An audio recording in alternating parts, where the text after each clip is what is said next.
ৰাইজ দেখিছেনে বাৰু কি কৰি আছোঁ? মাছ শুকুৱাই আছোঁ দেই। আৰু বেছি পৰ নাই, শুকাই শেষ হ'ব আৰু ভিতৰত লৈ নিব পাৰিম। বাহিৰত শুকুৱাই আছোঁ এনেধৰণে, যিহে নেকি আমাৰ ভিতৰত খুটা পুতিব নোৱাৰি, পকা তলখন, সেইটো কাৰণে। আৰু চাওকচোন, আমাৰ বেটাই ধৰি আনিছিলে আৰু এনেধৰণে বাচি কুচি এনেকৈ জুইত শুকুৱালোঁ।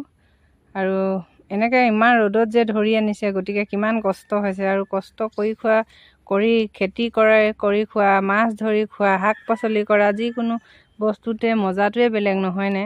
আৰু নিজে কষ্ট কৰি কাপোৰ চিলাওঁ, সেই কাপোৰ চিলাই পিন্ধা কাপোৰখিনিও নিজে কৰি যিটো বস্তু কৰি নিজে পিন্ধা হয়, খোৱা হয়, মজাটো একেবাৰে বেলেগ।